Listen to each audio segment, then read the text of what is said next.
Bismillah, wassalatu wassalamu ala rasulillah. Rabbi shrah li sadri wa yassir li amri wahlul uqdatan min lisani yafqahu qawli. Rabbi yassir wa la tu'assir wa tammim bil khair. Lesson number 15, one of the most important lessons of Arabic language. And in this lesson, the Sheikh himself says that if you are able to understand this lesson, that means you have understood a lot of lessons. So these three lessons, lesson number 13, 14, and 15, they help us a lot to understand about the Quran. And I guess if we are able to understand these three lessons, we are able to understand 50% of the Quran. So we need to focus a lot. And most of these, as we can see over here, they deal with the present tense and how or when the present tense becomes majzoom, yani when it becomes sakin. So if we look at lesson number 13, we have seen that there are some huruf, jawazimu li fi'lin wahidin, and they make one verb majzoom. For example, lam, we know we have seen that lam yalid wa lam yulad. Similarly, lamma means not yet. وَلَمَّا يَدْخُلِ الْإِيمَانُ فِي قُلُوبِكُمْ. Similarly, we have li, lam al-amr, as we know, and it has four different forms: li, fal, wal, and thummal. لِيُنْفِقْ ذُو سَعَةٍ مِّن سَعَةِ. And then we have la an-nahiya, which is basically used for prohibition. لا تجعل مع الله إلها آخر. So these are four, as we can see over here, jawazim that give jazm to one fi'l, لِفِعْلٍ واحد. So if one present tense is there and we use lam with that, or lamma, or li, or la an-nahiya, then it becomes majzoom, yani the ending becomes sakin. Then in lesson number 14, we have seen that there are some adawatu shart غير jazimatin. So these are the instruments of condition which are غير jazima, yani they do not make the mudari majzoom, or they do not make it sakin. Law and idha. Law, as we know that this is a harf, and idha is a noun, and this is also a dharf.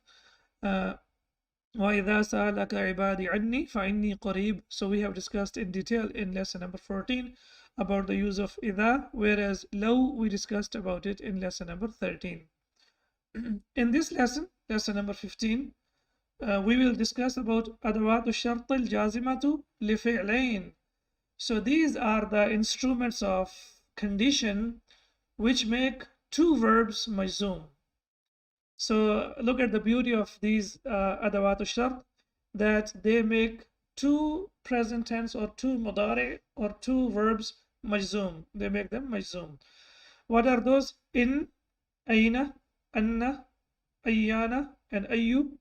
So we can see that all of them, they start with hamza, and then we have man, mata, mahma, kaifama, and haythuma.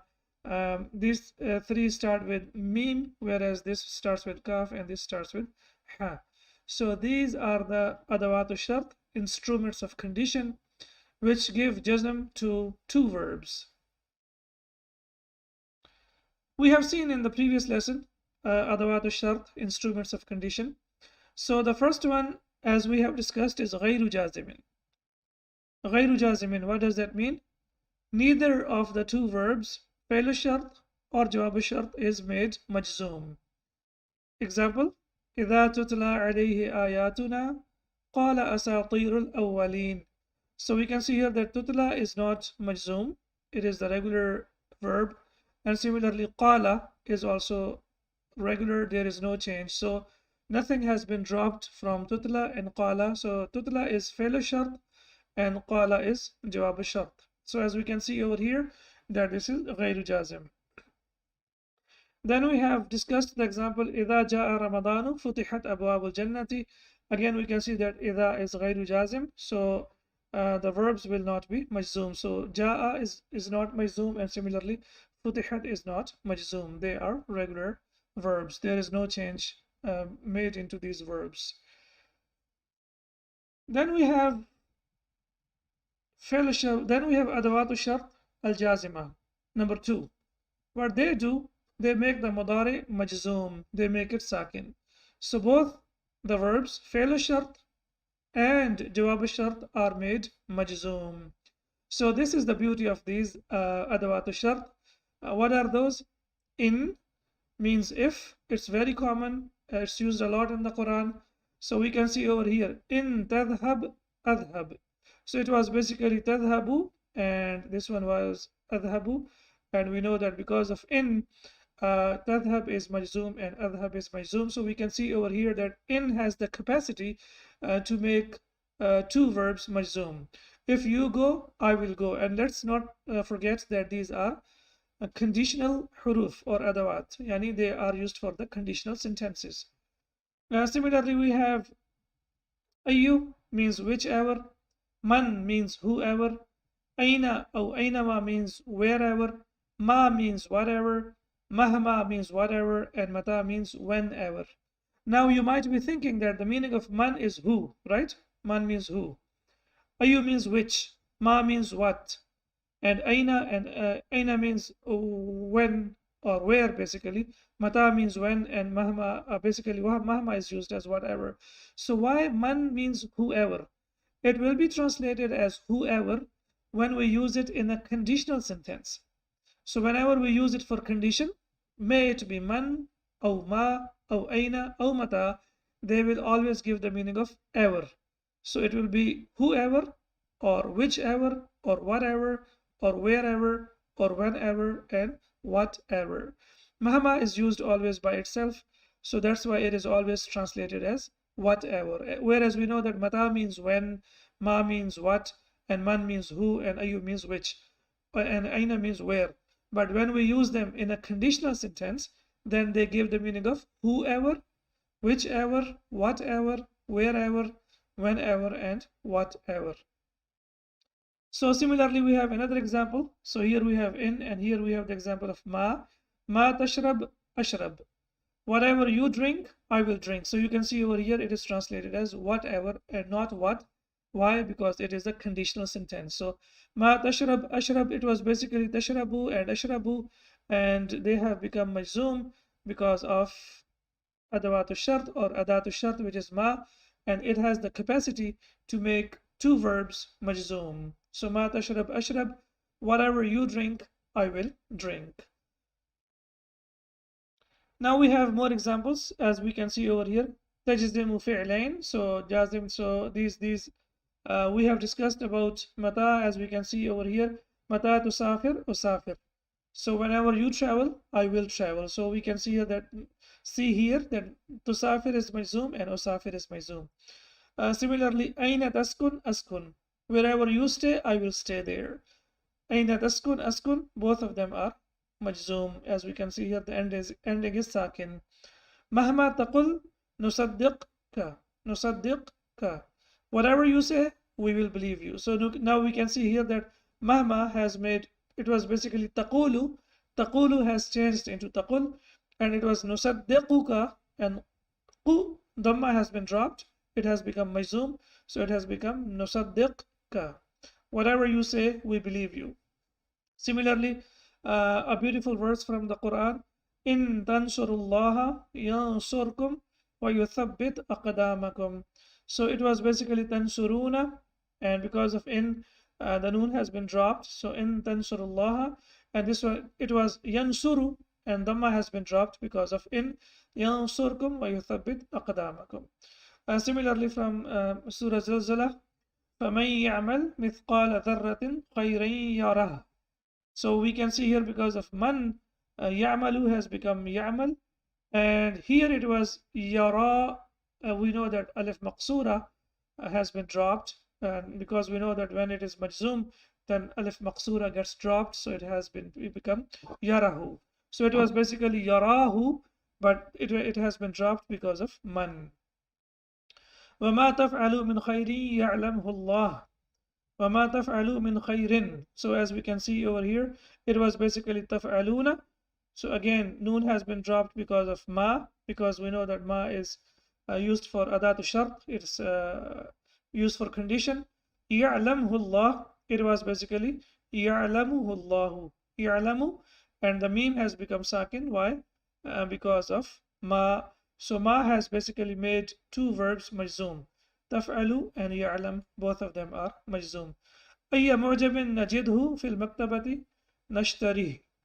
So أي معجم نجده, it was basically نجد, and then it has become majzoom because of أي, and similarly it was basically نشتري and ya has been dropped. We know that whenever we have mudari majzoom, then ya will be dropped in the verbs that are weak, that are manqus. When they have ya over there, then the ya gets dropped.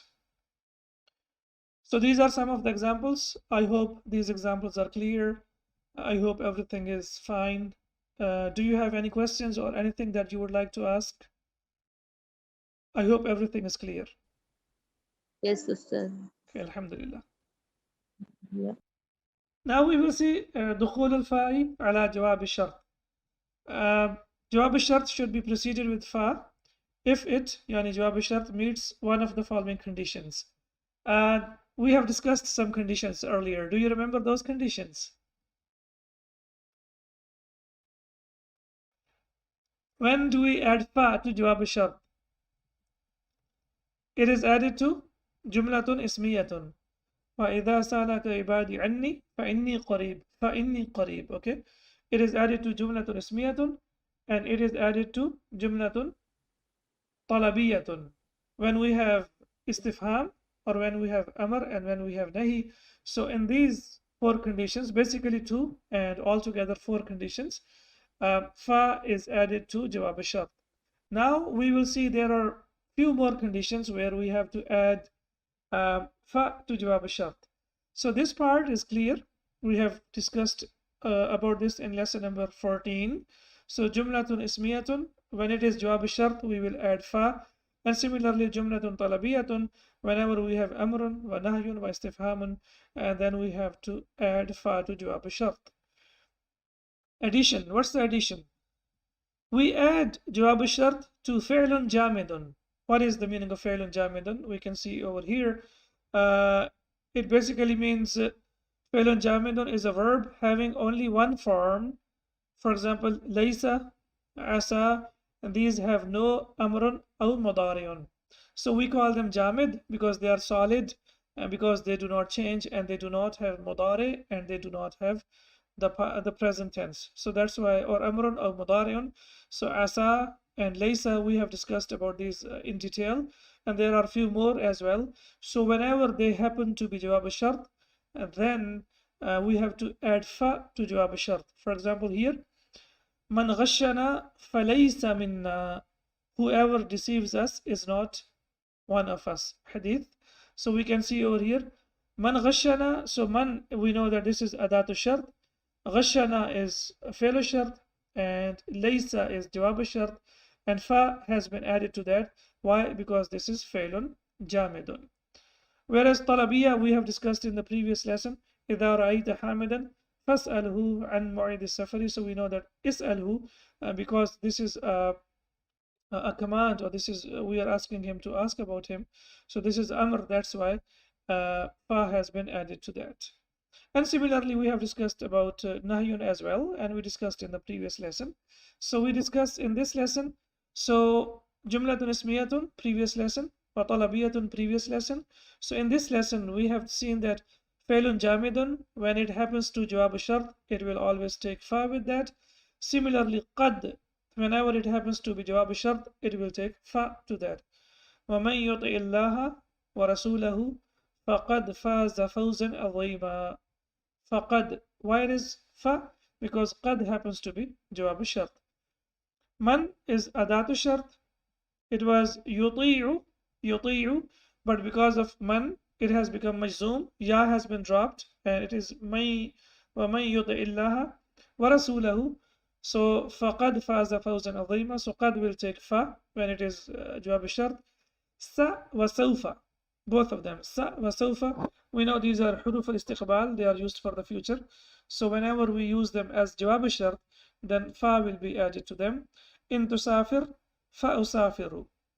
If you travel, I will also travel. So we can see over here, fa, when we add fa to that, it gives the meaning of also, and it has been added. Why? Because of seen. We know that this is used for the nearest future. فأسافر.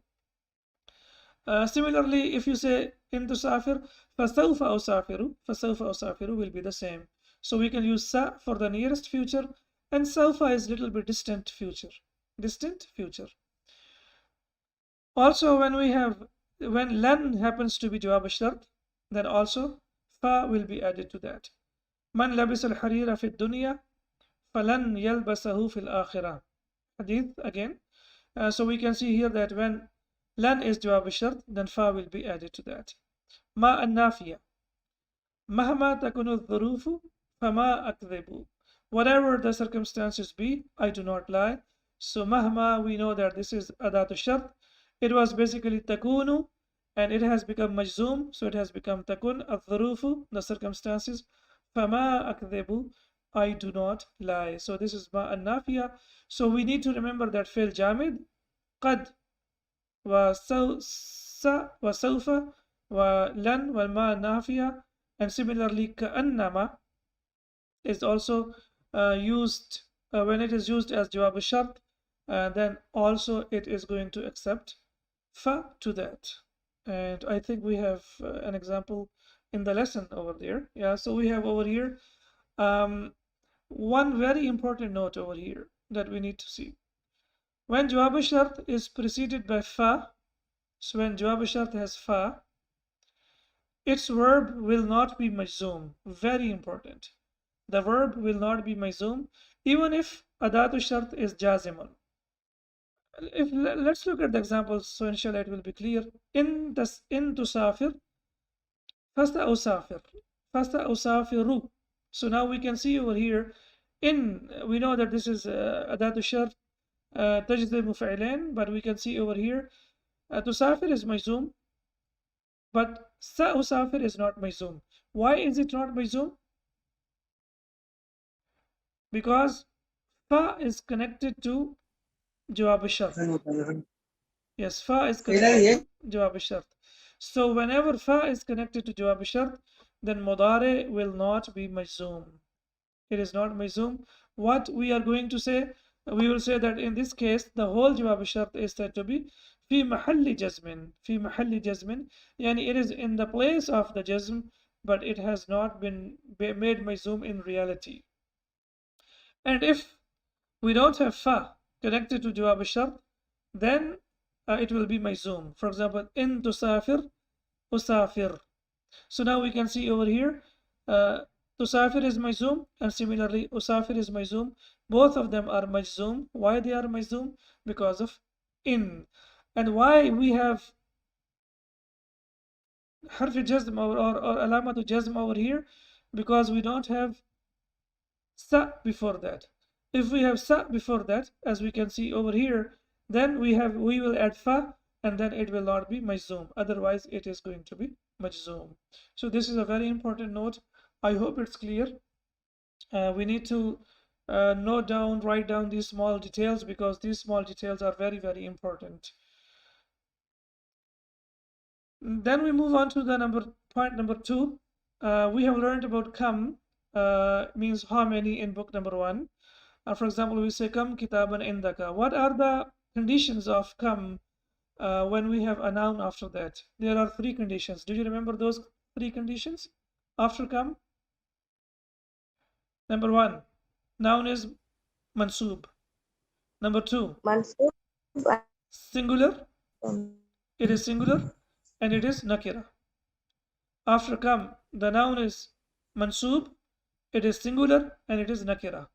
And this is also called tamyiz as well. So this is tamyiz. Kam kitaban indak, how many books do you have? Now we can see over here, there's the punctuation mark here, tells us that this is a question. The punctuation mark tells us that this is a question. And we call this kamil istifhamiyatu, that this is the kind of kam that is used to ask a question. But if I say kam kitabin indaka, now there is a change over here. Kam kitabin indaka, it means how many books you have. How many books you have. This is like an expression of exclamation, ta'ajjub, when you are surprised. Like, wow, you have got so many books. So now you see here, after changing the i'rab, the meaning will completely change. When it is mansub, it is used to ask a question. But when it is majroor, then it is used to give a news. It is used as kamil khabariyatu, yani predicative, yani it is used um, when you are using, when you are wondered or when you are expressing your wonder about something, and then you will use the noun as majzoom after kam. It may be preceded by min. Sometimes after kam we have min as well, and this min only comes after kamil khabariyatu. Only it comes after kamil khabariya. So if you say kam min kitabin indaka, how many books you have? So here, how many books you have? This is also exclamation at ta'ajjub, but there is an additional min. There is an additional min to that, and it will only be added to kam al khabariya, as we can see over here. Example from the Quran: كم من فئة قليلة غلبت فئة كثيرة بإذن الله. كم من فئة. Now we can see over here how many a small group. So fi'a, as we know, means a group. So how many a small group has overcome a mighty host with Allah's leave, with the leave of Allah subhanahu wa ta'ala. So here we can see that this is kam al khabariya, which is giving us basically a news. So this is the difference between kam al istifhamiya and kam al khabariya. Istifhamiya is used to ask a question, like how many brothers do you have? Kam akhan lak. Similarly, how many books do you have? Kam kitaban indak, or yes, indak. But when you are using kam al khabariya, then the noun after this will be majroor. The noun will always be majroor. Sometimes the additional min is also used as well. This is additional min. It does not have any meaning, but of course when the noun comes after min, because it's harf jar, and then the noun will be majroor after that.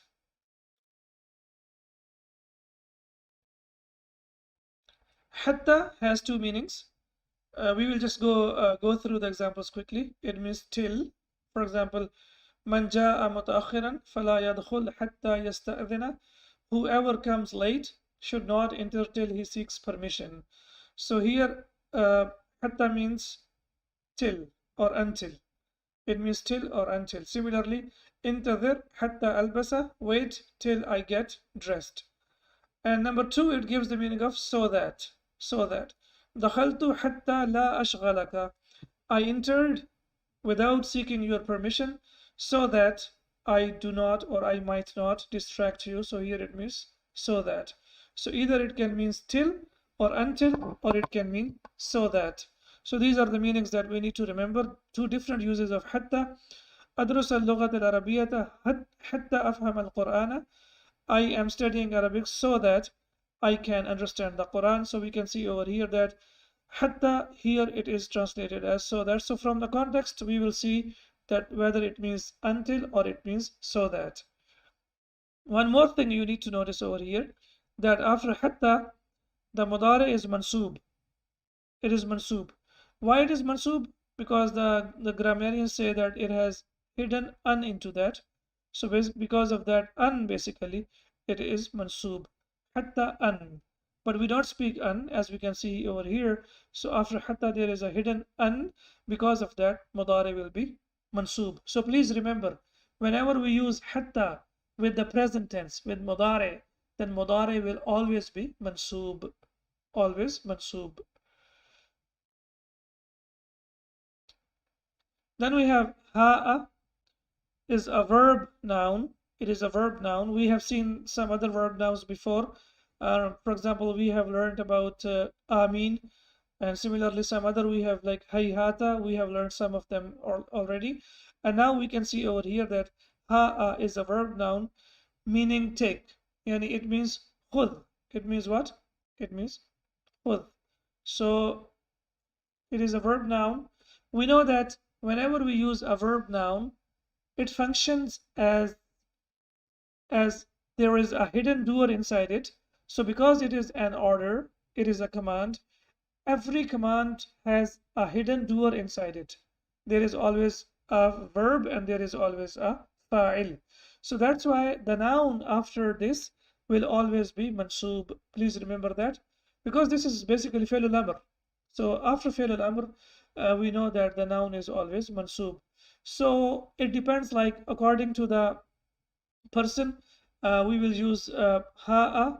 If we use for singular masculine, for example, ya aliyu, so we will use ha'a. And why kitaba is mansub? Because this is fi'l al-amr. Ha al-kitaba ya aliyu, yani take the book, O Ali. And if we talk to many, like the audience, if there are many people over there, then we will say ha al-kitaba ya ikhwanu, ha Basically, meme is sakin. But we know that meme, when we connect it with al, then we have to add dhamma. So it will be ha umul kitaba ya ikhwanu. Take the books, O brothers. If you are talking to a singular feminine, then it will be ha I with kasra. We know that for singular masculine we use fatha, and for singular feminine we use kasra. For example, kitabuka, your book, and kitabuki, your book for the feminine. So here we say ha il kitaba ya aminatu, take the book, O Amina. And for the sisters, if we have many feminine over there, we will say ha unnal kitaba ya akhawatu, take the books, or take the book, O sisters. In the Quran we have ha umuqra'u kitabiya. So as we can see over here, read my book. Ha umuqra'u kitabiya. Inni dhanantu anni mulaqid hisabiya. So all this, like these beautiful verses of the Quran, we can see over here that it was basically ha and we know that iqra'u, as we know that this is hamzatul wasl. So whenever we connect meme with hamzatul wasl, we have to put dhamma on that. So that's why it is Ustaz, ha muqra'u kitabiya. Yes, please. verbal noun is there, Ustaz. Yes. It always come amr, like amr meaning will come. Ahsanti, that's right. Always.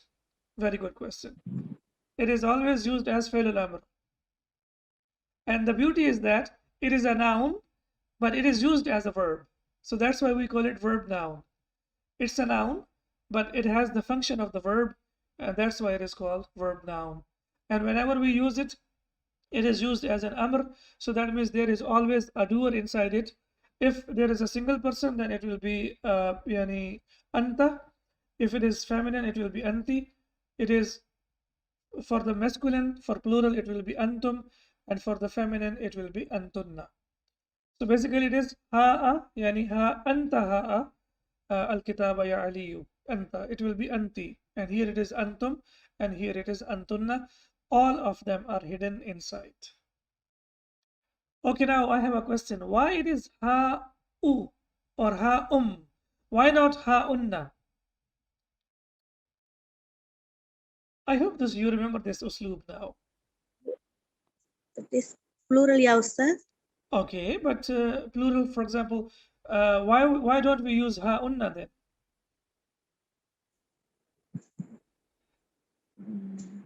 If because yes, sakila is there, Ustaz.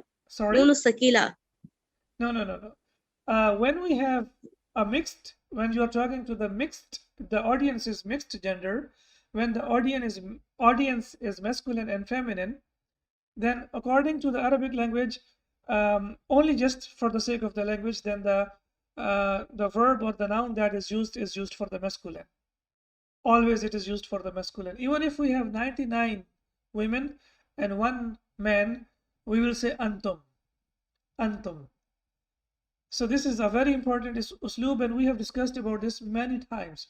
So in the Quran, Allah subhanahu wa ta'ala says, Ya ayyuhalladhina amanu. Alladhina. Alladhina is used for the masculine plural, right? It is used for masculine plural. So does that mean that it is only for the masculine plural, only for men, not for women? No. Now that means that it includes both men and women. So why here we have ha'u muqra'u kitabiya? Because ha'u is used for the masculine. So when the audience is both masculine and feminine, then we will always use the form that is masculine. Did you get the idea? For example, you are attending my class. So for example, I have 5 sisters and I have only 1 brother. So 6 people. But I will still say antum tullabi. I will not say antunna tullabi. I will say antum tullabi because of we have a masculine over there. And this is the usloob of the Quran and the Arabic language. There is no gender discrimination. In inna akramakum indallahi ataqakum.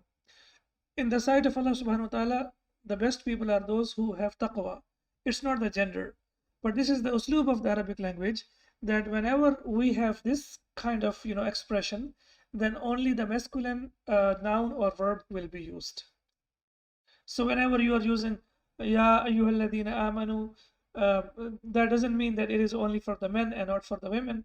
That means it's all for all human beings, which includes men and women. Hal fahimtum. Na'am fahimna, right? Fahimna. نعم Yes, نعم na'am فهمت. fahimna. Okay, so if I have only sisters, then I will say hal fahimtunna if there are only sisters. But if I have sisters and brothers, then I will say hal fahimtum. And if you are singular, you will say na'am fahimtu. And if you are all masculine, then you will say na'am fahimna.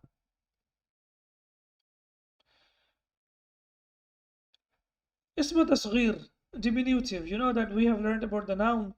The short form of the noun, for example, we have learned that a noun that has 3 root letters, for example, jabalun, when we want to make the short form, we say jubailun, jubailun. For example, tiflun, we say tufailun, jabalun, jubailun. It is used for 2 reasons. It is used for to call someone or to call someone out of love, and sometimes just sarcastically, for sarcasm as well. So it depends like in which context it is used, but most of the times in the Arabic language and in the Quran, it is used out of love and respect. When you have lots of love for your children, for your kids, so you say, Ya Tufail, his name is not Tufail, but you say Tufail ta'al huna. So that means you are out saying out of love. So similarly, Jabalun is Jubail. Jubail means small mountain. Jabalun means mountain. Jubailun means small mountain. Zaharun means flower, and Zuhairun means a small flower. So the first one will have U sound, Dhamma, and then the second one will have Fatha on that. It has the sound of A. When we have the noun which has 3 root letters, if it has 5 root letters, then it comes, or 4 root letters, in fact, yes, dirhamun. So then it comes on the pattern of durayhimun, durayhimun, dirhamun, durayhimun. We have the example of of this expression on the pattern of jubailun. For example, we have qurayshun, qurayshun, li'ila fi quraysh. Similarly, we have ruwaydan, famahilil kafirina amhilhum ruwayda, ruwayda. So we have these examples in the Quran. And if a noun has 4 root letters, for example, dirhamun, and then the short form will be durayhimun, durayhimun. Okay, now kitabun becomes kutayyibun. Instead of kutayyibun, it becomes, or kutayyabun, it becomes kutayyibun. Why? Because we know that whenever the weak letters are there, weak letters are always interchangeable. They interchange with one another. So here Aleph has changed into Ya, and we have Ya over here, and then we have tashdid on that. So it has become Kutayyibun. Kutayyibun means booklet. Kitabun means book, and Kutayyibun means booklet. And then if a noun has 5 root letters, for example, Finjanun, so it comes on the pattern of Funayjinun, Funayjinun. This is just while we're learning the Arabic language, we need to know these things. These things are not very important, but if we learn them, it doesn't hurt. So we might come across in the Quran, or we might come across somewhere like in the Arabic language. So that's why these small details we need to know. We need to know as well. And then there is another beautiful expression over here. Yakunu. We know that kana yakunu is the present tense. When we have lam before this, then what happens? The ending becomes sakin. So it becomes lam yakun. Yes, lam yakun. Now what do we have? We have iltaqaw sakinain. We have 2 letters that are sakin. Waw is sakin and noon is sakin. Which one has to be dropped? Wow, only Why? because Nakisar. Yeah, it's a weak root letter. Excellent. So when we have a combination of a weak root letter and the regular letter, for example, we have alif, waw, and ya. So when they both of them come together and both of them are sakin, then the weak letter will be dropped. So it becomes lam yakun, lam yakun.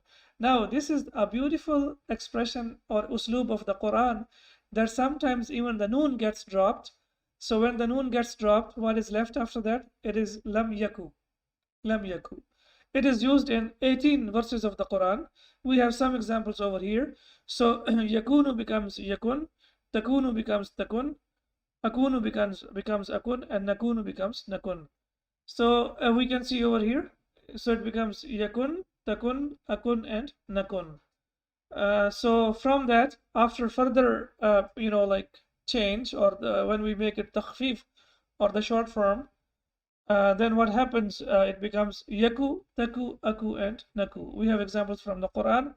Walam aku baghiya, and I was not an unchaste woman.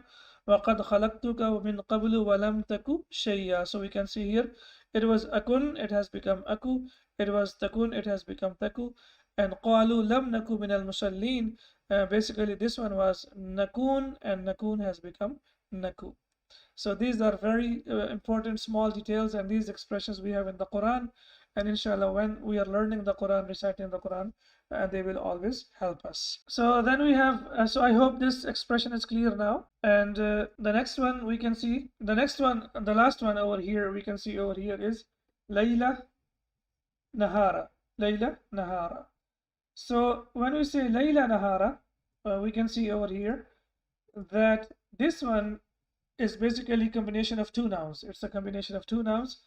Layl wa nahar. It's a combination of two nouns. So when we put two nouns together, they become mabni. They become mabni, as we can see over here. The same is true of sabaha wa masa'a. So when we put two nouns together, then they become mabni al-fath. أعمل ليل نهارا. I work day and night. نعبد الله صباح مساء. We worship Allah subhanahu wa ta'ala morning and evening. I think this expression is not used in the Quran. We have in the Quran ليلا ونهارا. إني دعوت قومي ليلا ونهارا. This expression is not used in the Quran, but this expression is also used in the Arabic language. That when two nouns are together, then they become like مبني على الفتح. So ليلة ونهار. There are like lots of points over there. But honestly speaking, as I told you in this lesson, the Sheikh himself says that if you are able to understand this lesson, that means you have understood so many lessons. And it's not really, yani, it's not very difficult, of course, in the beginning. But if you just try it a couple of times, and if you are not able to understand, you can watch the recording, and inshallah, it will be clearer. So I think we have discussed the points, the handouts. There are 7 points over there. So I guess, and I hope that you will try to write them down, all of them, one example, 1 point. And inshallah, when we come back again in the next lesson, then we will start the lesson. So inshallah, in the next class, when we meet again tomorrow, we will start our lesson, and inshallah, we will try to complete the text of the lesson. The text itself is really very interesting, consists of lots of ayahs of the Quran, and also this is, I think, the longest lesson of the book, or of the 3 books. So it will take some time, but after mastering this lesson, when you are reciting the Quran, you will really appreciate. I mean, you will appreciate the idea of learning Arabic language. That there are so many uses of mudari being majzoom in the Quran, that you will find it on every single page, literally. And when you are able to figure out like why it is majzoom, what will be the meaning, how did that happen, inshallah, then you will appreciate the beauty of the Quran and also the beauty of the language. And don't forget to pray for me and for my family and for yourself and for all the Muslims. Okay then, Inshallah. inshallah. So inshallah we will meet again tomorrow. سبحانك اللهم وبحمدك أشهد أن لا إله إلا أنت أستغفرك وأتوب إليك. السلام عليكم ورحمة